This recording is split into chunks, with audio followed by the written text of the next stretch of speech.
Hey everyone, welcome back to Denise Dives In. We're going to go over the first paycheck budget for March in today's video. And if you haven't watched any of my weekly budgets, the way I start is by looking in my other deluxe monthly and seeing what bills we have to set up for our bill account. So we have car insurance and life insurance. Those are the only two things that come out.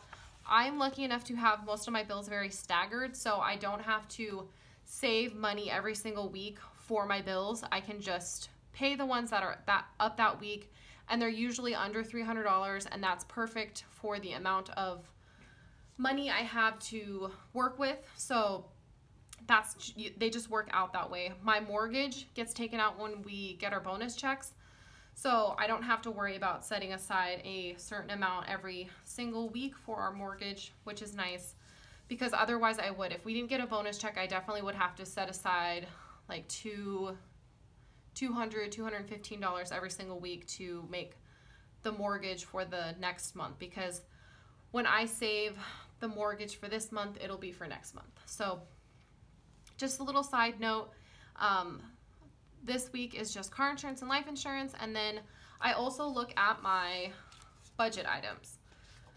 So in my deluxe monthly for my fixed bills and budget and everything for the month, I write weekly here, and that means I take this stuff out every single week.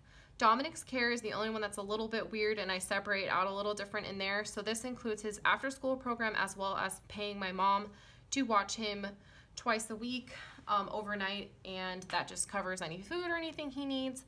And then if you take the grocery budget and the gas budget and divide them by 5, because it's a 5 paycheck month for us, you'll get the 75 and 85. Dominic's after school is part of Dominic's care. And then I put all of our spending money together. So I get $100 a week, Alex gets $100 a week, and then Dominic gets $30 for the whole month. I'm just going to put that into this budget. So that's $230 total. Mom gets $30, and that is another like Dom care section. And then eat out gets $35, and that's if you take 175 divided by 5. And those do come out in cash. I will take those out in cash. I might take out fun money in cash as well, because I plan on taking Dominic to the Ostrich Festival next weekend. So I'd rather have cash for that, because a lot of the vendors only take cash. So I probably will take that out. So I have cash envelopes here, which are down here, but I am going to be doing this a little differently. These are just staying in my account now. I log everything that has to do with this stuff, so it seems silly for me to take it out in cash. I don't usually have the cash with me, so then I just have to keep paying myself back, and it just gets really annoying.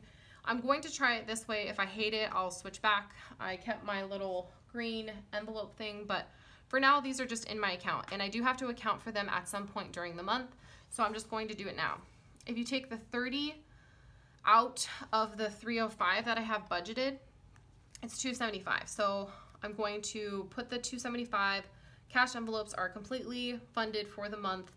And the other thing I have to pay is, we decided to add Hulu to the, we decided to add Hulu. We have Hulu. We decided to add HBO so that we could not catch up, but like re-watch Game of Thrones before the new season came out. So I didn't know which month it was going to hit the new charge, and it did happen to fall in my February like time budgeted kind of thing.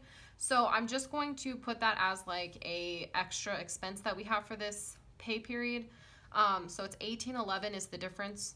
I thought it was going to be in March's budget, because all I would have to do for March's budget is just write down like when we get billed in March, I'll just write down 22, whatever it came to now, and then just do the overage and shorts.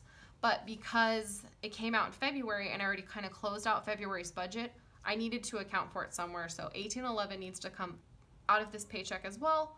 So if you take the $1,017.59 minus the $993.30, there's about $25, or sorry, about like $20, less than $20 left that we can do something else with, or I could just roll that over to the next week and we can start putting it towards the car loan, because I would like to make a $950 car payment this month because it is a 5 paycheck week month for us. So we'll see how that plays out. I do appreciate that we're done with cash envelopes now. We don't have to worry about them the rest of the month, and we can just go from there. But this is the paycheck budget for week 1. If you have any questions or comments, please leave them down below. If you like this video, please hit like and subscribe. I'll see you all next time. Thank you for watching. Bye.